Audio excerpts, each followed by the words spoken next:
Ah, ok, donc on va commencer. Alors, cette séance, elle est combinée entre trois choses. D'abord, on va terminer l'atelier numéro 16 que nous avons commencé l'autre fois.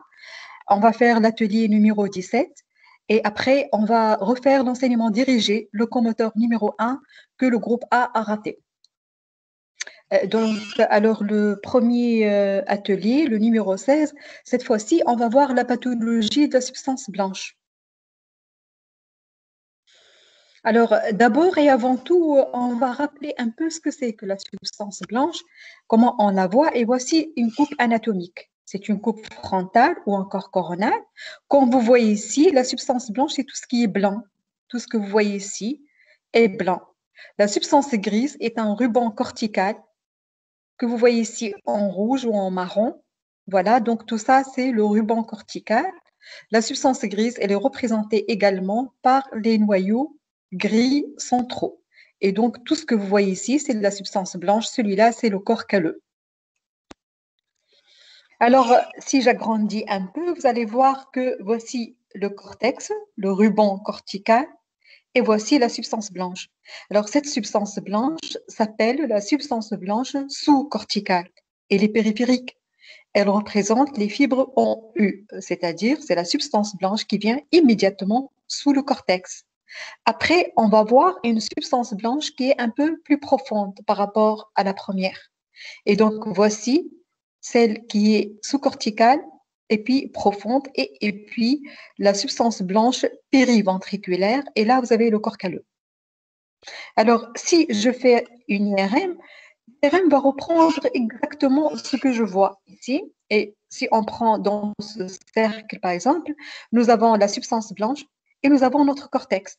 C'est une pondération T1. Et en pondération T1, comme elle est anatomique, le gris est gris et le blanc est blanc. Alors, après, quand on va faire une séquence en pondération T2, le blanc que vous avez ici, c'est le liquide céphalorachidien dans les sillons.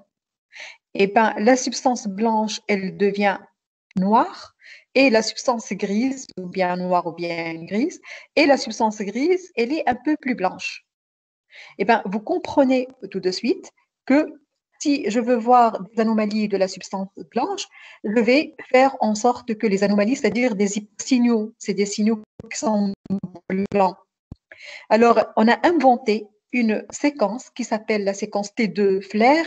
C'est exactement la même chose, mais qui va saturer le signal du liquide céphalorachidien pour créer un beau contraste entre la substance blanche et la substance grise et mieux voir les anomalies. Donc, voici la substance blanche, voici la substance blanche sur cette séquence flair et voici une anomalie de signal. Et donc, à chaque fois où on veut étudier la substance blanche, c'est-à-dire les processus démélinisants, on va faire des séquences en pondération T2, mais surtout des séquences en pondération flair, parce que les anomalies vont apparaître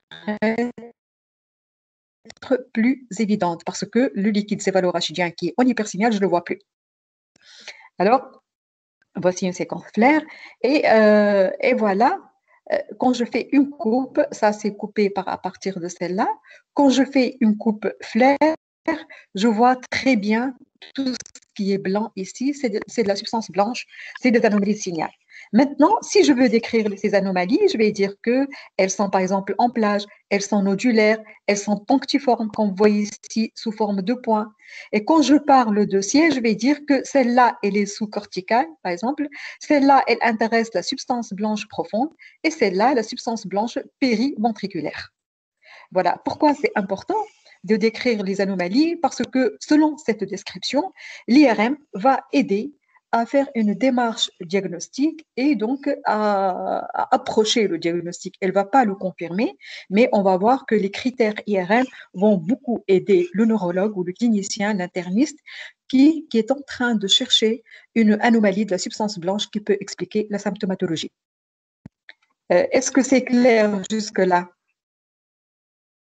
Alors, on passe. On va commencer donc par cette vignette clinique numéro 3 de l'atelier numéro 16. C'est une jeune fille âgée de 24 ans. Elle consulte pour des bourdonnements d'oreilles, des vertiges, une diplopie et un syndrome pyramidal des deux membres inférieurs. Elle présente également des troubles vésico-sphinctériens et dans ses antécédents, elle rapporte une baisse de l'acuité visuelle de l'œil droit.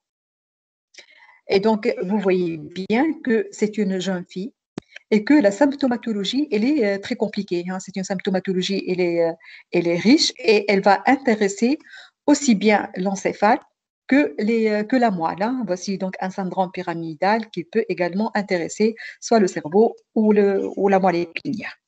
Alors, quelles sont vos hypothèses diagnostiques? Une jeune fille et une symptomatologie neurologique variable et très riche. Elle est bilatérale, elle n'est pas symétrique. Et donc, elle intéresse aussi bien l'encéphale que la moelle, que les nerfs crâniens. Par exemple, la baisse de l'acuité visuelle.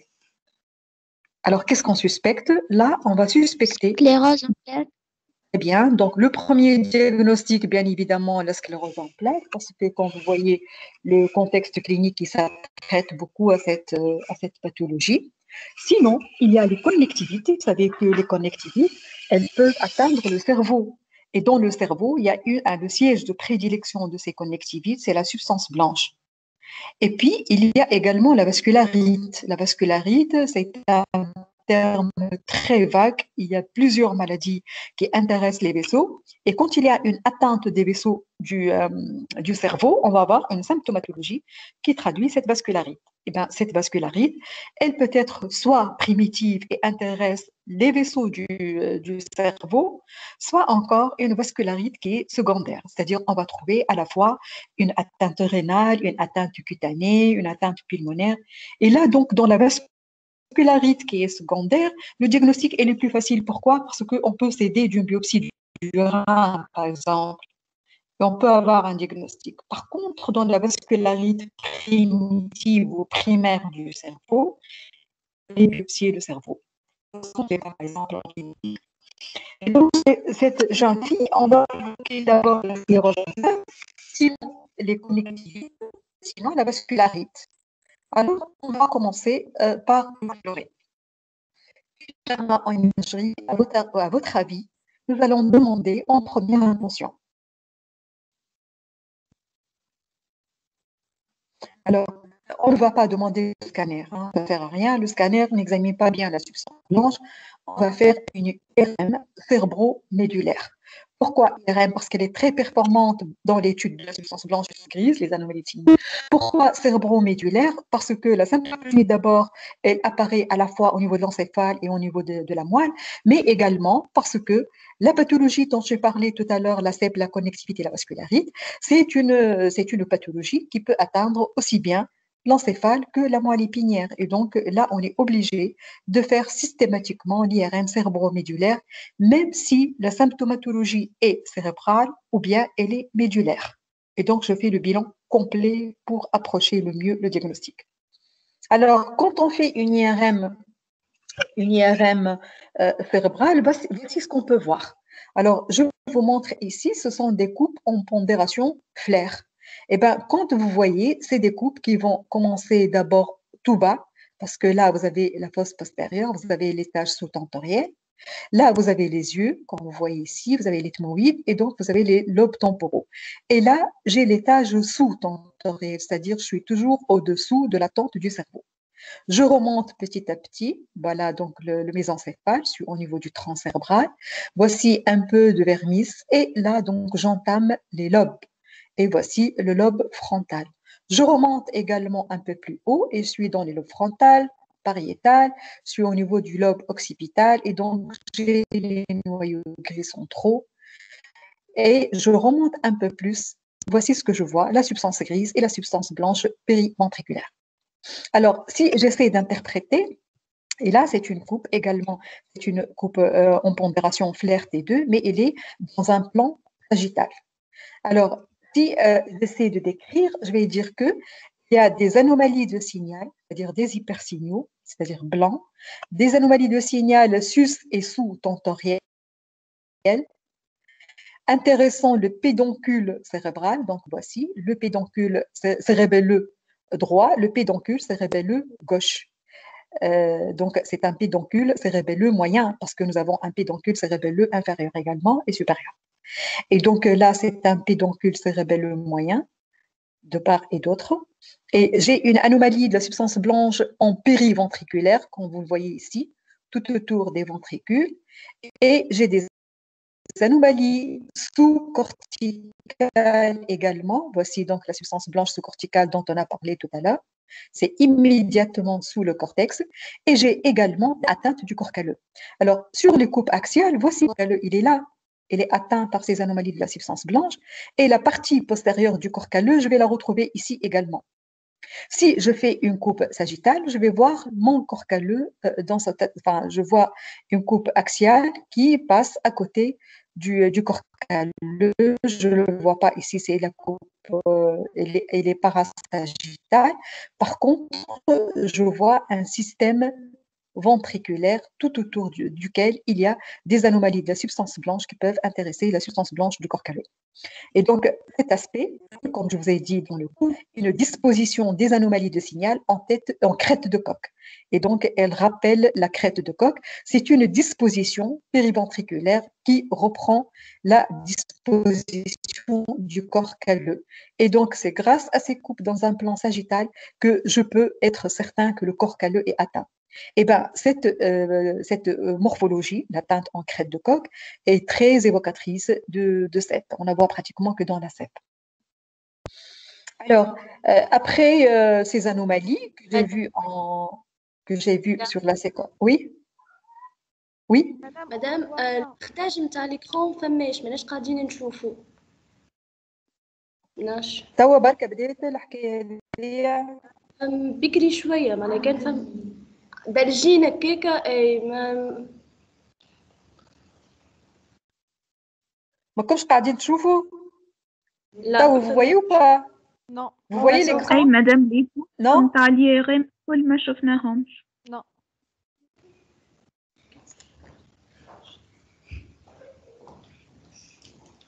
Ah, d'accord. Mais alors, تشوفوا؟ لا مش نشوف شاشة. مازلنا مدام. Est-ce que vous voyez l'écran? Oui ou non? لا. Hein? لا مازلنا. Est-ce que vous voyez l'écran? Oui ou non? Non. Non, vous ne le voyez pas. Pourquoi? Pareil? Non? Non.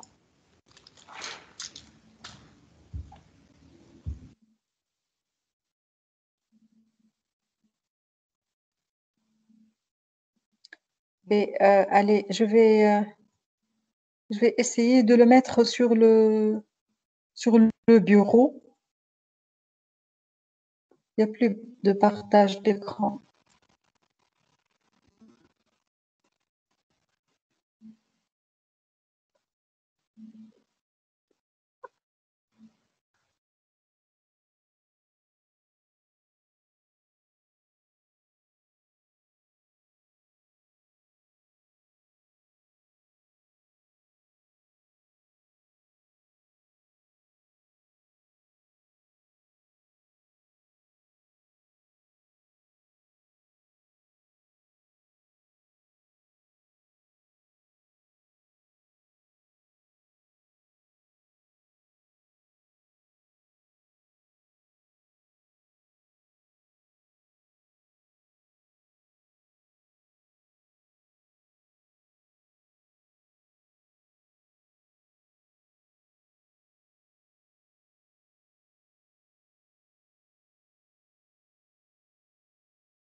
Est-ce que maintenant vous voyez l'écran? Oui. Oui, madame.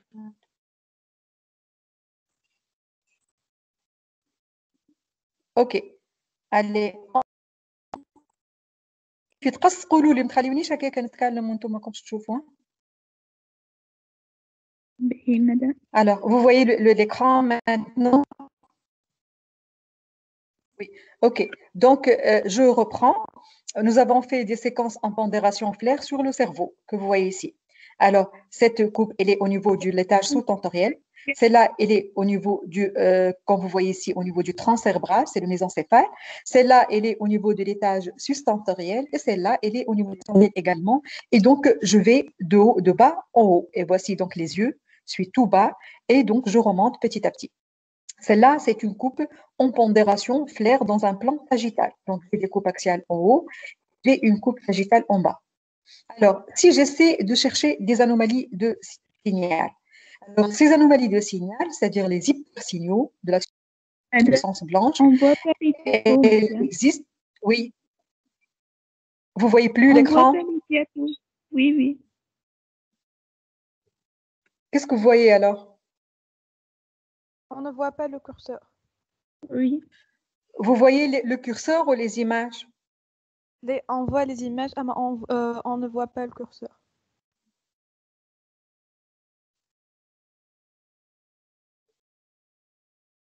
Je vais essayer de repartager. مادام نجم تحطوا ديابوراما Oui. يكون تولي au moins Oui, حطيت diaporama, ça marche pas. Je vais le partager à partir du bureau, peut-être.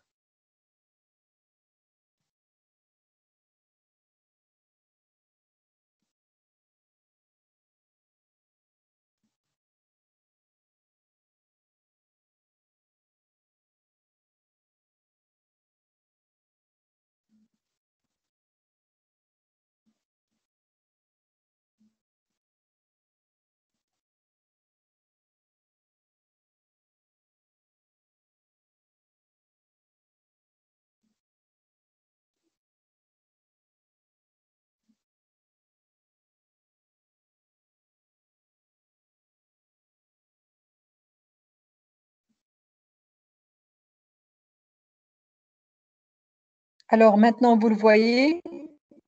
Oui. Vous voyez l'écran? Vous voyez la Oui, diaporama madame. Oui. et la flèche, vous la voyez? Oui. Oui, madame. Oui. Vous voyez la flèche? Madame, تنجم تعاود لنا les D'accord. diagrammes Donc, الكل؟ alors, il y a... Oui, شو معناها الكل؟ من أي الأولى منا هكا؟ madame. من أي هذول؟ هنا؟ Oui, oui. علي ما ريتوهمش انتوما دوما؟ les زياريني madame, juste بعد. Donc, alors là, c'est une coupe anatomique. Elle montre la substance blanche et la substance grise. D'accord? Voilà. J'agrandis ici et je vois la substance blanche et le ruban cortical. Vous le voyez, le ruban cortical?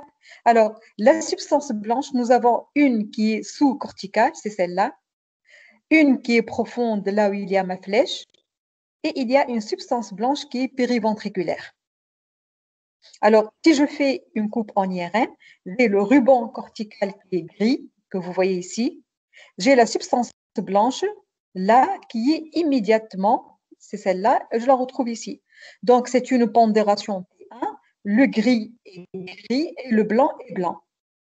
Je fais une coupe dans une pondération T2 et maintenant, c'est le contraire. Le blanc est devenu gris, la substance blanche, elle est devenue grise, et la substance grise, elle est au contraire plus blanche. Donc là, c'est le contraire en pondération T2. Et le blanc que vous voyez également ici, il correspond au liquide céphalorachidien dans les sillons.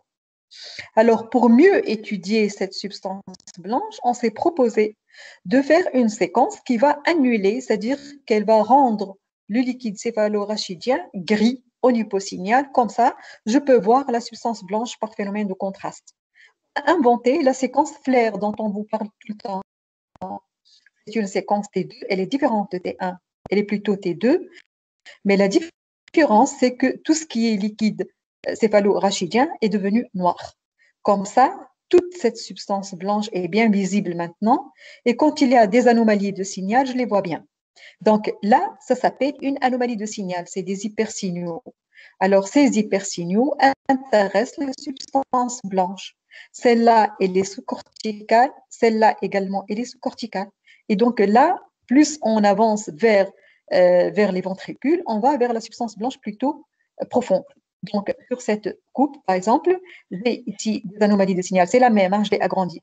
Donc, j'ai des anomalies sous-corticales, comme vous voyez ici, sous le cortex immédiatement. J'ai des anomalies de signal qui sont dans la substance blanche profonde et j'ai des anomalies de signal qui sont périventriculaires et vont parcourir donc les bords des ventricules. C'est toute la substance blanche ici qui entoure les ventricules. Alors, on passe à la vignette clinique. C'est une jeune fille âgée de 24 ans. Elle a des bourdonnements d'oreilles, des vertiges, une diplopie, un syndrome pyramidal des deux membres inférieurs, des troubles vésico-sphinctériens, et elle rapporte des antécédents de BAV, c'est-à-dire de baisse de l'acuité visuelle de l'œil droit. Donc, comme vous voyez ici, le tableau, il est polymorphe chez une jeune fille de 24 ans. Et donc, on va l'explorer, cette jeune fille. Mais d'abord, à quoi on va penser? On va penser, comme on a dit, à une sclérose en plaques, parce que c'est un contexte clinique très évocateur de CEP, parce qu'elle est jeune, parce qu'elle est de sexe féminin et parce que une symptomatologie très polymorphe, intéressant à la fois l'encéphale, les nerfs crâniens et la moelle, ainsi de suite. Et donc là également, je peux évoquer les connectivites, c'est-à-dire comme le lupus érythémateux disséminé. Et là également, je peux évoquer les vascularites. Les vascularites, c'est une atteinte des vaisseaux. Elle peut intéresser plusieurs systèmes et entre autres le cerveau. Alors, quand il y a une atteinte du cerveau, l'IRM ou bien la radiologie, enfin l'IRM en particulier, les autres c'est non, l'IRM va approcher un peu le diagnostic en faisant une sémiologie qui n'est pas très spécifique, mais qui est très évocatrice de l'une de ces maladies. Alors, pourquoi on va faire de l'imagerie pour ces patients? On a dit qu'on va faire une IRM cérébromédulaire. Parce que l'enquête à la recherche pour confirmer une CEP, pour confirmer une connectivité ou bien une vascularite, ces enquêtes, elles sont très longues, elles sont coûteuses et ils vont faire attendre. Et donc, l'IRM va en son tour montrer des éléments qui vont plaider soit en faveur de l'un des diagnostics, et elle va donc écourter cette enquête étiologique et elle va donc approcher, en plus des autres éléments, elle va approcher le diagnostic pour donc poser un diagnostic final et entamer le traitement. Alors, on a fait chez cette fille une IRM. On vous demande d'identifier les différentes séquences.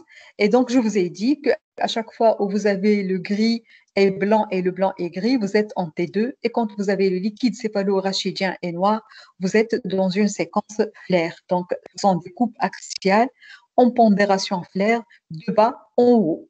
Dans le cerveau, je suis ici, c'est-à-dire là, dans les yeux, et je remonte. Et là, donc, vous avez une coupe sagittale. Ça, c'est le système ventriculaire. Alors, qu'est-ce que je vois sur ces coupes? Je vois des anomalies de signal, c'est-à-dire des hypersignaux. Ces hypersignaux, ils siègent au niveau sous-tentoriel, ici, au niveau des pédoncules cérébelleux moyens. Voici le gauche et voici le droit.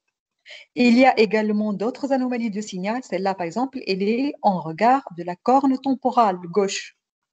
Là, je remonte un peu plus et j'ai des anomalies de signal qui sont périventriculaires. Vous les voyez, elles sont périventriculaires. Celle-là, par exemple, elle est au niveau de la substance blanche profonde et celle-là au niveau de la substance blanche périphérique ou bien sous-corticale. Je remonte, il y a également du sous-cortical, la substance blanche profonde et la périventriculaire. Et elle atteint également le corps calleux. Alors, voici le corps calleux. Voilà, ça, c'est le genou du corps calleux, le corps du corps calleux, et ça, c'est le genou du corps calleux. Alors, quand je fais une coupe en pondération flaire, toujours dans un plan sagittal, j'ai identifié multiples anomalies de signal qui sont en regard du système ventriculaire et qui représentent le corps calleux. Elles siègent au niveau du corps calleux. Alors, ces anomalies de signal sont disposées en crête de coque. On a ressemblé ça à une crête de coque, comme ça, pour pouvoir retenir. Et donc, cet aspect, il est très évocateur d'une sclérose en plaques. L'atteinte des pédoncules cérébelleux également, elle est très évocatrice de sclérose en plaques. Là, l'atteinte sus- et sous-tentorielle, l'atteinte de la substance blanche sous-corticale, périventriculaire, substance blanche profonde. Et donc, tout ça va plaider en faveur d'une sclérose en plaques. Alors, je fais une séquence en pondération T1. Vous voyez que les anomalies, je ne les vois pas. Je vois par exemple celle-là, c'est une anomalie en hyposignal T1. Il n'y a pas d'hypersignaux parce que ça s'exprime pas par des hypersignaux, mais je ne vois pas les anomalies, je vais parler d'un isosignal. Isosignal, c'est-à-dire je ne le vois pas, il est comme la substance grise. Il n'y a pas d'anomalie de signal visible, sauf peut-être celle-là qui est toute petite. Alors, pourquoi je fais le T1? Alors, vous dites pourquoi on le fait s'il ne le montre pas? Parce qu'après, on va faire une injection de produit de contraste. Et quand j'ai injecté le produit de contraste, voici quelques petites prises, comme celle-là, par exemple, là où il y a la flèche. Voici une autre prise de contraste de cette substance blanche sous-corticale. Voici peut-être une autre.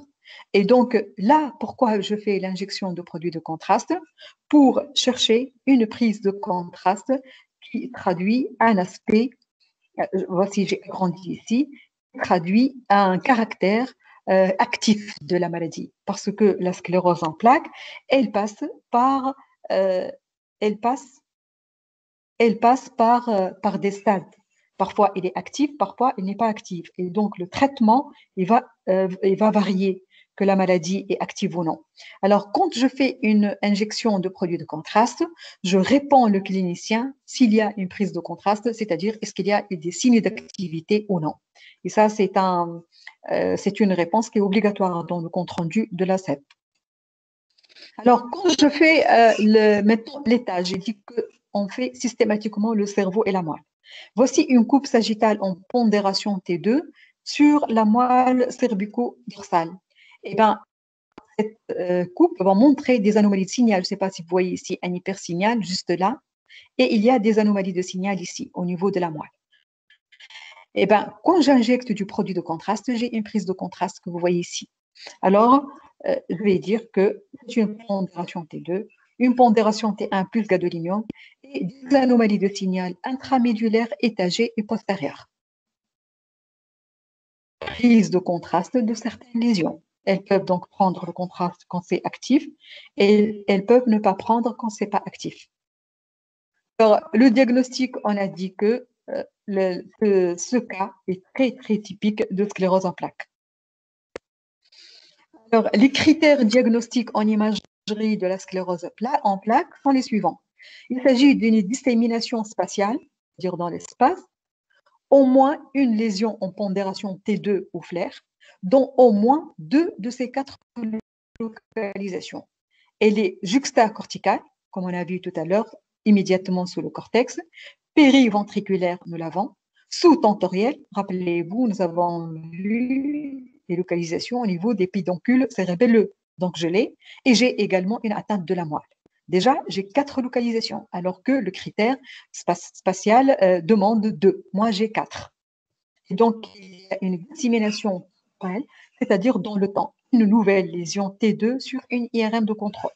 Et donc, chez les patients chez qui on a suspecté la CEP, on va compléter bien évidemment notre bilan pour confirmer le diagnostic. Et donc, on va commencer le traitement et on va contrôler. Quand on contrôle ces patients, et on compare les deux IRM, la nouvelle et l'ancienne. Quand il y a des lésions nouvelles qui apparaissent, on va dire, tiens, ça c'est un argument, encore une fois, en faveur de notre diagnostic. Parce qu'à tout moment de la prise en charge d'un patient, on peut changer d'avis sur un diagnostic. On n'est pas toujours formel. Et donc là, parfois, on va dire, oui, c'est une sclérose en plaques, et on peut même commencer le traitement, et un jour, la symptomatologie change, les lésions changent, et parfois, on va dire, non, c'est autre chose. Mais là, quand il y a une dissémination spatiale, comme on a vu tout à l'heure, et quand il y a une dissémination dans le temps, une nouvelle lésion T2 sur une IRM de contrôle, je vais dire c'est une sclérose en plaques et je vais continuer donc la prise en charge. Alors, le diagnostic différentiel de la sclérose en plaques, c'est les connectivites. La connectivite, je vais mettre par exemple un exemple d'un neurolupus, c'est-à-dire l'atteinte neurologique qui rentre dans le cadre d'un lupus. Voici le cas d'une patiente âgée de 34 ans qui compte une lourdeur des deux membres inférieurs avec une pyramidale gauche et altération de l'état général. Les anticorps antiphospholipide sont positifs. Et donc, le clinicien, il a vu la patiente, il a demandé un bilan rapidement biologique et une IRM. Alors, l'IRM va montrer de toutes petites anomalies de signal, comme vous voyez ici, par exemple. Vous voyez, celle-là, c'est une autre anomalie. Et quand on fait une pondération en diffusion, c'est le flair, c'est toujours le flair qui examine le mieux la substance blanche. Et donc, je fais également une séquence en diffusion.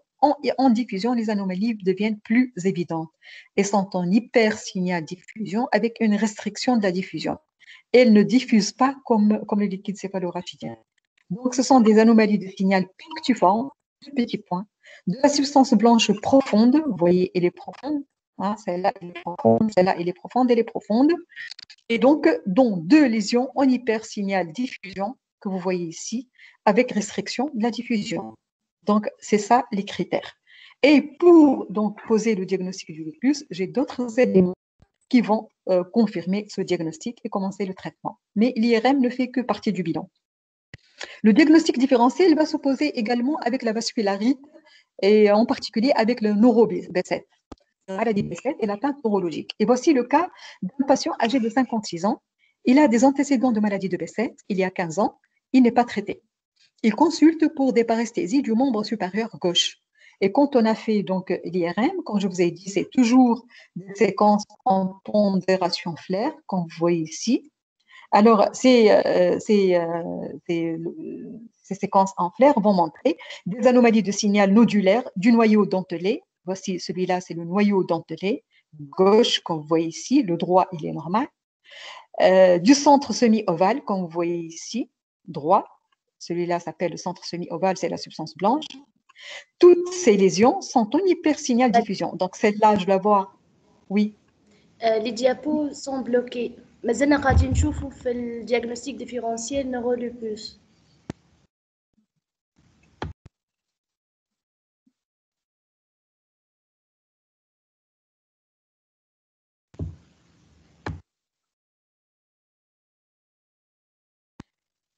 Vous savez quoi? Je vais enregistrer pour vous ces séances et vous les envoyer au cas. D'accord?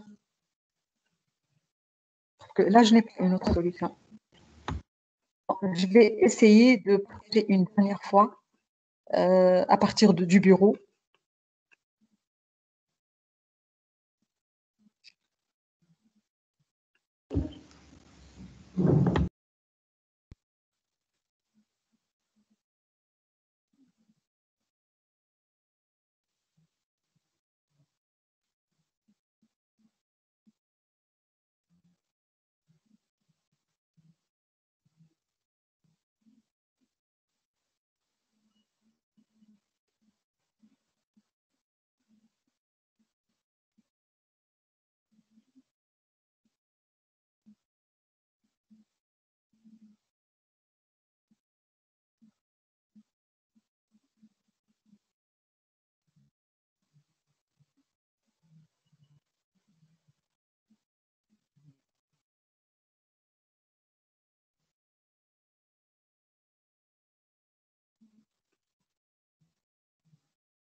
Alors, est-ce que vous voyez maintenant l'écran?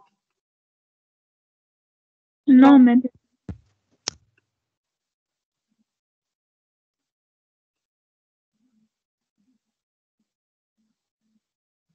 كنا نراو فيهم بعض تنحى مدام.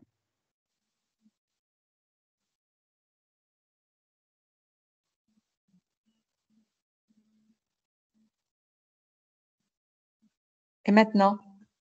Oui, madame Nraouf. Oui.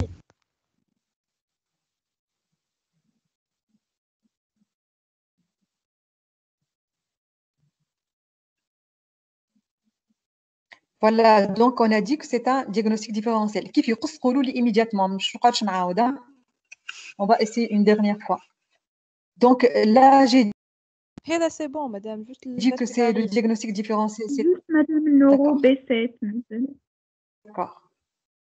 Là, donc le neuro B7, nous avons une anomalie de signal ici, comme on a dit, au niveau du noyau dentelé, qu'on voit ici mieux sur cette séquence diffusion.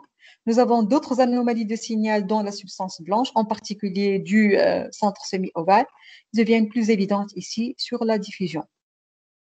Donc, ce sont des anomalies qui restreignent la diffusion. Donc, dans les maladies de la substance blanche, l'IRM approche le diagnostic en précisant le siège des lésions, leur rehaussement par le produit de contraste, c'est-à-dire les signes d'activité de la CEP, leur évolution dans le temps et l'espace sur des contrôles répétés. Les anomalies associées, elle va chercher la thrombose veineuse. La thrombose veineuse, elle est en faveur de la maladie de B7. Dans la CEP, il n'y a pas de thrombose veineuse cérébrale. On va chercher également de l'atrophie cérébrale. On va aller chercher des lésions hémorragiques qu'on peut rencontrer dans les vascularites. On va chercher des lésions ischémiques également qui caractérisent la vascularite. Et on va chercher la lésion des leptoméninges. Alors, la confrontation au contexte clinique avec, par exemple, l'âge, le sexe, les antécédents familiaux et ou personnels. Et on va faire d'autres examens complémentaires, comme par exemple les potentiels évoqués, comme les examens immunologiques, ainsi de suite, pour pouvoir confirmer le diagnostic. C'est-à-dire que l'IRM est fait partie du bilan d'une maladie de la substance blanche, donc elle ne peut pas confirmer à elle seule la lésion, c'est pas comme les AVC, mais par contre, elle peut donc approcher le diagnostic et aider. Alors, on va passer maintenant au atelier numéro 17. On va voir plutôt la pathologie de la moelle et du rachis. Alors, la vignette clinique numéro 1 dans cet atelier, c'est un patient âgé de 54 ans. Il est conducteur d'un camion. Il consulte pour des lombalgies. Ces lombalgies sont apparues il y a 3 mois avec une recrudescence il y a 1 mois, marquée par une impotence fonctionnelle et une irradiation au membre inférieur droit. Le patient a consulté son médecin généraliste. La douleur était plus importante à l'effort. Il n'y avait pas de notion d'altération de l'état général ni de fièvre. L'examen a trouvé un signe de la SEG positif, reproduisant une irradiation le long du membre inférieur droit, arrivant jusqu'au 5e orteil. Le médecin lui a conseillé le repos et l'a mis sous traitement médical. Il l'a revu en consultation un mois plus tard, et des douleurs n'ont pas régressé. L'examen clinique trouve un déficit dans la flexion du pied. Et donc, si on se résume, c'est un patient âgé de 54 ans. Il a un métier qui est prédisposant aux douleurs dorsales. Il est conducteur de camion. Il a des lombalgies. Au début, le médecin généraliste, il a traité par un traitement symptomatique, c'est-à-dire il a donné des antalgiques, mais ce n'est pas amélioré. Et il n'avait pas de fièvre ni altération de l'état général. Il avait une symptomatologie qui arrive, donc une douleur dorsale qui arrive, qui radie au niveau du 5e orteil. À quoi on va penser, à votre avis? Une lombotique. Tout à fait. Donc, on va penser à une lombosciatique. Quelle est la symptomatologie clinique décrite de cette vignette? C'est une lombosciatalgie L5 droite.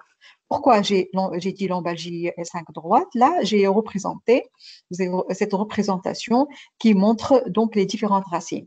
Voici le territoire de L5 que vous voyez ici sur le profil. Donc, voici L5 et arrive jusqu'aux orteils. La lombosciatique S1, par exemple, elle commence au niveau du dos, donc le bord externe de la jambe, et elle va arriver jusqu'aux orteils. Voilà, elle est ici au 5e orteil. Ou bien la plante du pied également.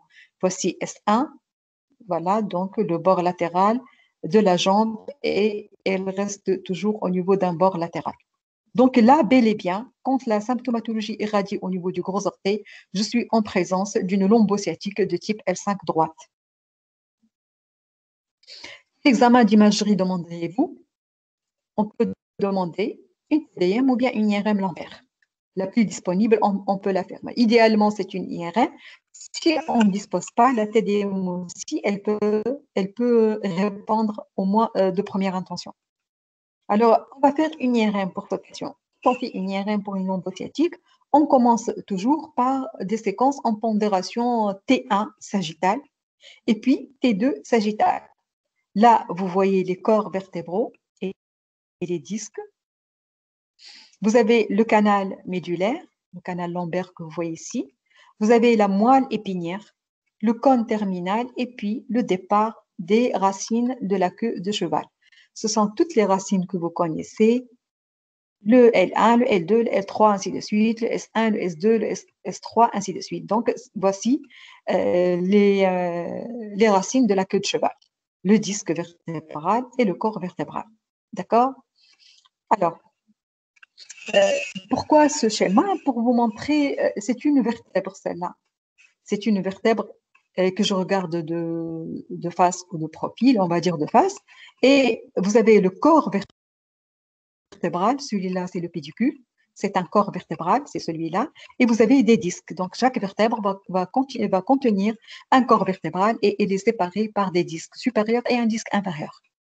En regard de cette vertèbre va cheminer le canal médulaire qui, lui, contient la moelle ou contient le fourreau-dural. Fourreau-dural, c'est-à-dire les racines de la queue de cheval. Alors, du canal lombaire vont partir les différentes racines. Par exemple, celle-là, c'est une racine qui prend naissance au niveau du canal et elle va cheminer en regard de la vertèbre et elle va donc partir pour aller à sa destination, c'est les métamères. D'accord? Celle-là, c'est une racine et celle-là, c'est la racine sous-jacente. Je descends, je trouve une autre racine. Je remonte, je trouve une autre racine. Une racine à gauche et une racine normalement à droite qui doit être représentée ici. Et donc, vous imaginez quand cette racine, elle sort du canal, quand il y a une hernie discale, elle sera en contact de cette hernie et donc elle sera comprimée. Et ça, la hernie discale qui comprime. D'accord? Et voilà donc les différents segments de cette racine que je vois ici. Le pointillé que vous voyez, c'est-à-dire les méninges qui enveloppent la racine. L'émergence de la racine, le trajet de la racine et voilà la sortie de la racine à partir du canal rachidien. Alors, je reviens à mes coupes chez ce patient. J'ai fait des coupes en plan sagittal T1 et T2. Et voici, donc là, je vais faire par exemple une coupe au niveau du corps. Je peux faire n'importe quelle coupe, à n'importe quel niveau. Si je fais une coupe au niveau du corps vertébral, qu'est-ce que je vais obtenir? Dans un plan axial, je vais obtenir le même corps. Voici le corps de S1, la vertèbre S1, là voilà, la vertèbre S1. Et donc, en regard de ce corps, il y a le départ des racines. Ça, c'est le fourreau-dural, le canal qui contient plusieurs racines. Et voici la racine qui a émergé. C'est là, l'émergence, c'est celle-ci. Donc, émergence d'une racine droite et l'émergence d'une racine gauche. Elle s'appelle S1. Pourquoi S1? Parce que j'ai coupé au niveau de la vertèbre S1. D'accord? Donc, voici les différentes coupes que je vais faire. Une coupe au niveau du corps, elle représente le corps et les racines. Alors, si j'agrandis, vous allez voir qu'il y a une racine ici, gauche. Il y a une deuxième racine droite. S'il y a une ostéophyte, s'il y a une fracture, s'il y a un hématome, une hernie, n'importe quoi, il va comprimer les racines au niveau de leur émergence. J'avance. Donc, là, je vais faire une autre coupe au niveau du disque maintenant. Vous voyez que la coupe passe par le disque, cette ligne rouge. Et bien voilà, c'est celle-là. C'est exactement la même chose. Si je fais cette coupe au niveau du disque, je vais obtenir cette image dans un plan axial et je vais voir s'il y a de la compression ou non par une hernie discale. Voilà donc le disque intervertébral et voilà le canal qui contient les racines. Et voici donc une hernie discale qui vient comprimer l'émergence des racines. Celle-là, c'est une racine L5 qui n'est pas comprimée. Et celle-là, une racine L5 droite que je ne vois pas. Peut-être c'est celle-là, peut-être qu'elle est comprimée par une grosse hernie. La hernie, c'est quoi? C'est du matériel discal qui fait protrusion anormale au niveau du canal et comprime les racines nerveuses. Et donc, j'ai sur des coupes axiales qui enfilent le disque L4, L5, comme je vous ai dit, c'est celui-là, allant de haut en bas. Donc, de haut en bas, je tombe sur une grosse hernie qui comprime la racine. Je ne la vois même pas, la racine. Cette hernie, elle est très douloureuse. C'est qui explique la symptomatologie. Voici donc L5 gauche qui vient d'émerger ici. Elle ne trouve pas de compression. Celle-là également, elle a émergé, c'est la même, elle ne trouve rien du tout. Par contre, du côté droit, elle est comprimée par cette grosse hernie. D'accord? Donc, il s'agit d'une saillie ou bien d'une hernie discale L4, L5 paramédiane droite. Pourquoi paramédiane? Parce que quand elle est médiane, elle est là. Quand elle est paramédiane gauche, elle est par ici. Et quand elle est droite, elle est là. Donc, celle-là, elle est carrément médiane et paramédiane droite. Elle comprime la racine L5 droite et elle explique la symptomatologie. Est-ce que c'est clair ou non?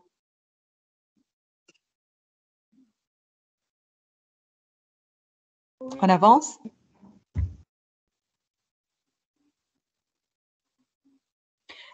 Là, Oui, donc, madame. oui, je suis en présence d'une hernie discale paramédiane droite conflictuelle avec la racine L5 droite. Donc, il s'agit d'un conflit disco-radiculaire. C'est quoi le conflit disco-radiculaire? C'est une compression du disque, compression de la racine par la hernie discale. C'est ça le conflit. Voilà, donc, je vous rappelle le niveau du couple. Je fais là où je veux. Si je le veux, je le fais au niveau du disque, j'ai une coupe discale comme celle-là. Si je le fais au niveau du corps vertébral, je peux avoir une coupe qui passe par le corps vertébral. Et là, je cherche systématiquement mes racines et je vais voir s'il y a de la compression ou non. Alors, le type de hernie discale, voici un disque. Et donc, je peux avoir une protrusion discale globale. Comme vous voyez ici en bleu, tout le disque qui est dégénéré avec l'âge, par exemple, et il va donc donner une protrusion dans sa totalité. Si cette protrusion va trouver une racine dans son chemin, elle peut la comprimer. Sinon, elle peut ne pas comprimer. Cette hernie que vous voyez ici, elle est paramédiane droite. Celle-là, elle est médiane et paramédiane droite également. Celle-là, elle est focale et elle est paramédiane également droite. Elle peut être gauche, ainsi de suite. Alors, quand je regarde dans un plan sagittal, comme on a vu tout à l'heure, je peux voir ma hernie. Donc, voici le corps, voici le corps, voici le disque entre les deux, et voici du matériel discal qui sort à partir du disque et il peut comprimer la racine dans son trajet. Celle-là, c'est une protrusion discale globale. C'est celle-là. Je la regarde dans un plan sagittal, il y protrue dans sa totalité.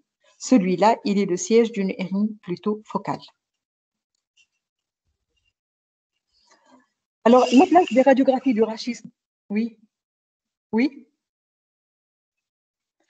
La place des radiographies du rachisme dans l'évaluation des lombosciatiques. Alors, dès les lombosciatiques, on va commencer par des radios standards pour voir quoi? Pour voir l'étude des anomalies transitionnelles, c'est-à-dire si j'ai combien de vertèbres j'ai, combien de vertèbres lombaires, combien de vertèbres sacrées. Parce que, oui, oui, je vous entends. C'est bon? On continue? On continue ou non? Oui. Oui? Oui, madame. Oui, بربي جاوبوني parce que sinon j'arrête là et je ne peux pas continuer comme ça. Dites si c'est bon ou pas. Hein. Si c'est bon, n'est-ce pas la peine de parler. Je continue? Madame, Oui, ça va. madame. Voilà. Donc, étude des anomalies transitionnelles, étude de la statique rachidienne dans le plan frontal et dans le plan sagittal. Et puis, chercher des signes d'étroitesse canalaire. Est-ce que le canal est étroit ou non? chercher l'atteinte dégénérative, s'il y a de l'arthrose, qu'on appelle la dyscarthrose, s'il y a du pincement, s'il y a des becs osteophytiques, s'il y a de l'arthrose interapophysaire postérieure, et bien toutes ces questions, la radiographie standard peut répondre. Mais par contre, le tissu mou qui est la hernie discale, les radiographies standards ne peuvent pas les montrer. C'est pour cela que quand on commence à explorer quelqu'un pour des lombo-sciatiques, on peut commencer par faire des radiographies standards pour éliminer une autre pathologie plus évolutive et tout va bien, on va lui donner un traitement symptomatique et on attend. Et voilà. Donc, voici par exemple le cas d'une femme âgée de 32 ans. Elle présente des lombalgies d'horaires inflammatoires avec une CRP élevée. Voilà. Donc, on a fait devant une radiographie du rachis, il faut étudier la statique rachidienne, comme vous voyez ici, la statique rachidienne, le nombre de vertèbres, si je veux compter les vertèbres. Donc, j'ai celle-là, c'est L1, L2, L3, L4, L5, ainsi de suite. Voilà, donc sur une incidence de profil, je peux également examiner la hauteur des vertèbres et des disques, la hauteur des disques intervertébraux, et je vais chercher une anomalie de la trame osseuse. C'est-à-dire, quand quelqu'un consulte pour des douleurs lombaires, des lombalgies, des lombosciatiques, je dois avoir sur les radiographies standards, si c'est une pathologie discale ou dégénérative, je peux donner un traitement symptomatique et patienter, je peux ne pas traiter par un traitement chirurgical, mais s'il y a autre chose, l'autre chose qui est plus évolutive, c'est-à-dire une pathologie tumorale ou une pathologie infectieuse comme la spondylodystite, qui peuvent donner aussi des lombalgies ou des lombosciatiques. Donc, la radio standard va m'aider à faire le diagnostic d'une autre pathologie qui n'est pas dégénérative. Alors, sur ces radiographies chez cette dame, on a mis en évidence un pincement du disque L3, L4 avec un flou que vous voyez ici du plateau vertébral supérieur de L4. Que vous voyez ici, voilà. Donc là, par exemple, ça, c'est un plateau normal. Vous voyez le plateau normal? Celui-là est un plateau normal. Par contre, le plateau supérieur de L4, il est flou. À un certain moment, je ne le vois pas bien. Et j'ai en plus un pincement discal, comme vous voyez. Vous comparez les disques et on va tomber sur un disque qui est pincé. Alors, j'agrandis l'image, vous voyez bien le pincement discal, l'effacement des disques, des plateaux vertébraux. Et donc, on va suspecter quoi? J'agrandis, je regarde encore une fois la même coupe, je l'agrandis ici et je confirme encore une fois mon pincement discal. Vous allez comparer les disques et celui-là, donc c'est un disque qui est pincé. Alors, il s'agit de quel diagnostic à votre avis? Pincement discal, flou au niveau des plateaux vertébraux. Vous pensez à quoi? À une spondylodicite. Et quand on pense à une spondylodicite, je vais commencer d'abord l'exploration par une IRM. Pourquoi l'IRM? Parce que l'IRM, elle est très sensible pour mettre en évidence l'œdème osseux, les abcès, l'atteinte du disque, l'atteinte du corps vertébral, la compression médulaire par les abcès, la compression radiculaire, ainsi de suite. Alors, vous voyez, donc là, je vais chercher le pincement discal que vous voyez ici, il est en pondération T1, en pondération T2 et l'injection de produits de contraste. Alors, qu'est-ce qu'elle montre, ces coupes? Elle montre des anomalies de signal corporéal, c'est-à-dire au niveau des corps vertébraux, qu'on voit ici, qu'on voit là également. Du disque L3, L4, c'est exactement le même que j'ai vu sur la radio standard, il est là, avec un rehaussement après injection de produits de contraste, que vous voyez ici. Ça, c'est une séquence T1, et celle-là, c'est une séquence T1 avec injection. Et donc, j'ai de l'infection, j'ai du tissu inflammatoire au niveau du corps vertébral et je retrouve bien évidemment le pincement discal, il est évident. Vous comparez les disques, ce disque, il est pincé.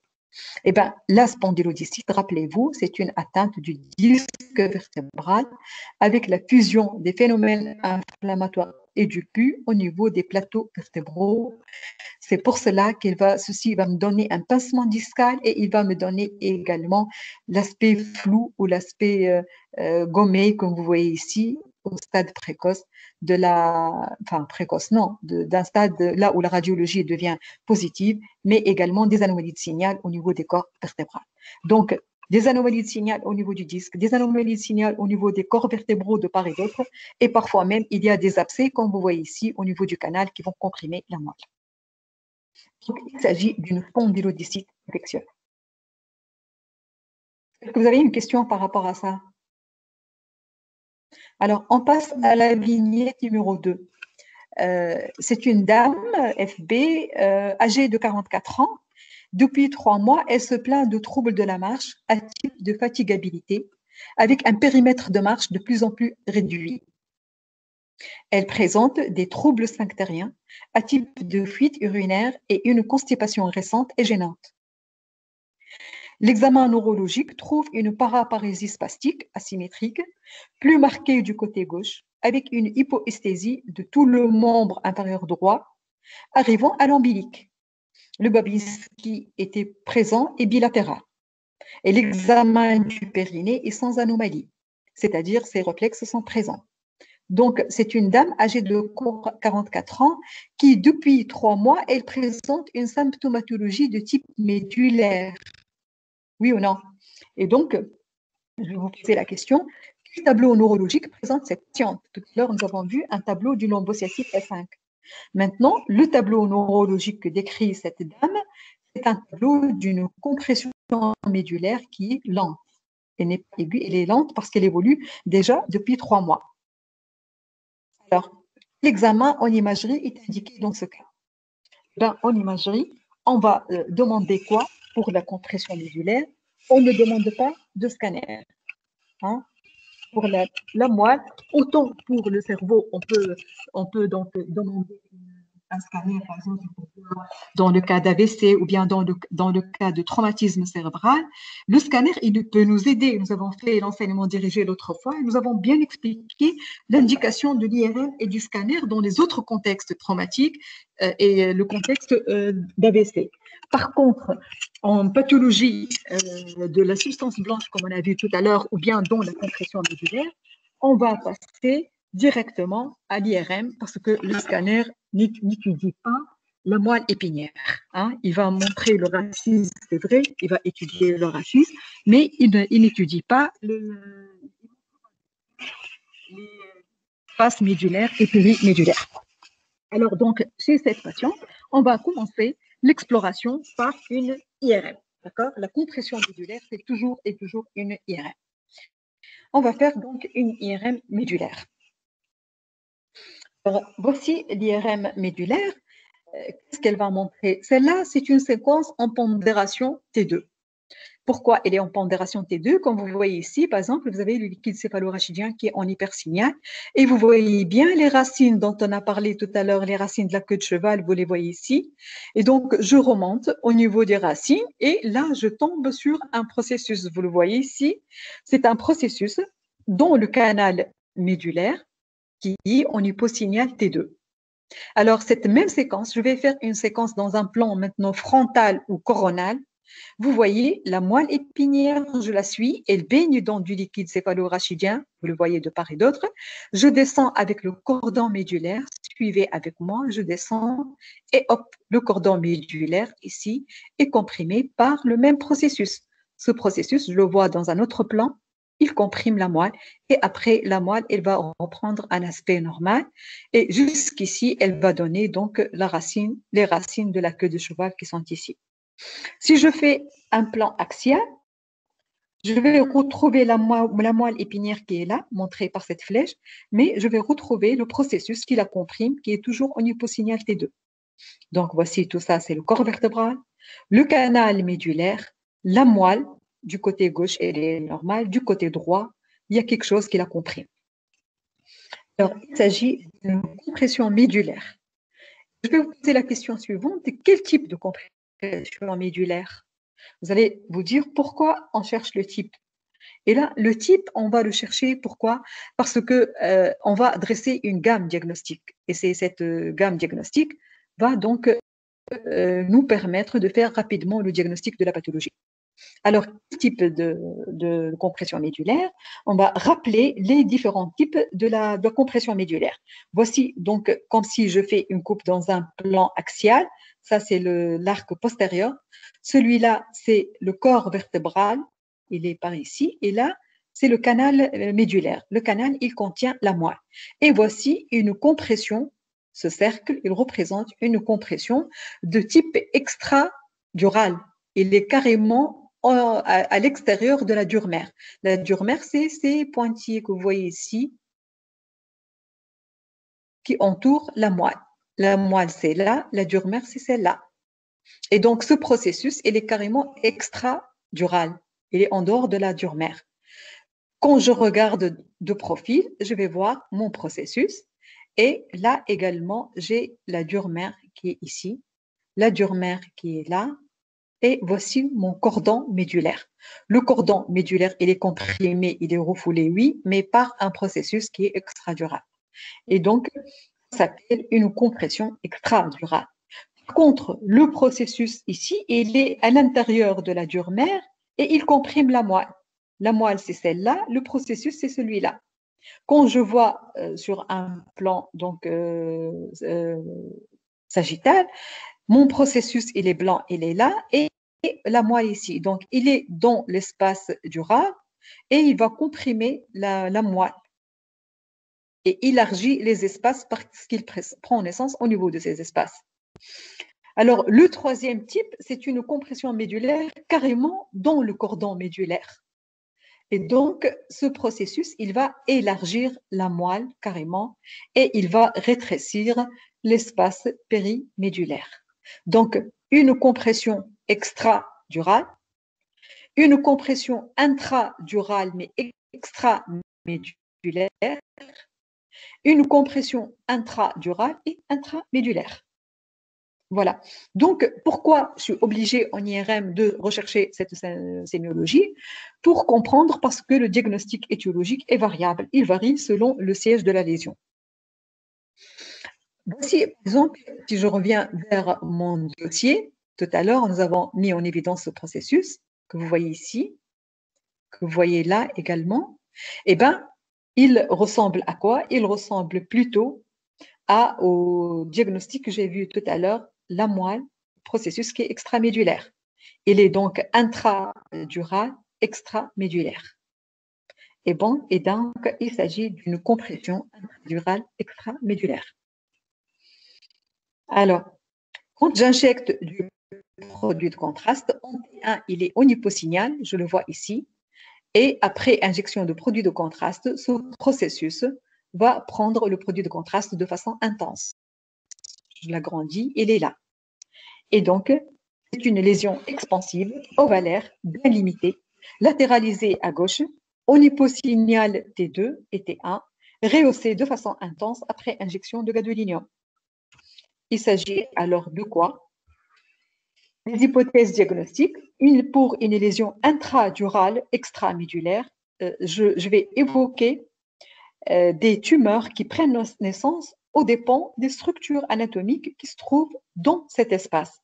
C'est-à-dire aux dépens des méninges, je peux avoir un méningiome, je peux avoir également un schwannome et je peux avoir un neurinome, c'est-à-dire aux dépens des racines nerveuses, schwannome et neurofibrome. Le méningiome, il est aux dépens des méninges qui enveloppent la racine. Voici, c'est pour cela que la localisation de la compression médulaire est très importante pour le diagnostic étiologique. Il s'agit dans notre cas d'un méningiome. Nous l'avons confirmé par chirurgie et examen anapath. Alors, voici là un autre exemple d'une compression médulaire de type extradural. Nous l'avons vu tout à l'heure.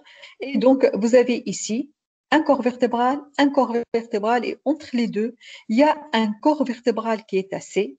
C'est un tassement vertébral qui s'accompagne d'une masse. La voilà, cette masse, je l'agrandis, elle donc prend naissance au niveau du corps vertébral et elle comprime la moelle de façon extradurale. Il s'agit d'une métastase rachidienne d'un cancer du sein. Donc, la métastase siège ici, au niveau du corps vertébral, et voici du tissu tumoral qui déborde et donc représente une localisation épidurale de la métastase. Voilà, donc elle est responsable d'une compression médulaire. Ça, c'est un type, comme vous le voyez ici, c'est une compression médulaire de type extradural. Là, vous avez un autre type, c'est une moelle que, comme vous la voyez ici, elle est élargie. Voici la moelle normale. Voici la normale, la moelle normale. Je descends, et ben la moelle va s'élargir. Elle s'élargit et s'élargit jusqu'à la fin. Elle est très hétérogène. Après injection de gadolinium, il y a une prise de contraste. Donc, elle me rappelle l'élargissement de la moelle au cours d'une compression médulaire. Il s'agit bel et bien d'une lésion expansive intramédulaire et cervicale, onyposignal T1, c'est celle-là, il est onyposignal T1, rehaussée par le produit de contraste de façon hétérogène. Et le diagnostic histologique va confirmer un astrocytome. C'est une lésion tumorale aux dépens de la moelle. Donc, c'est un troisième exemple d'une compression médulaire de type intramédulaire. Donc, j'ai l'extradural, l'intradural extramédulaire, comme le méningiome, et l'intramédulaire, comme les tumeurs aux dépens de la moelle carrément. Est-ce que vous avez une question par rapport à ça? Par rapport au rachis et la moelle? Voilà, donc Non. fin de l'atelier. Oui, c'est bon? Oui, Alors, ça va. on va passer maintenant à l'atelier numéro 1. Donc, si vous voulez rester, si vous voulez pas, et il est destiné à ceux qui l'ont raté. Alors, c'est un atelier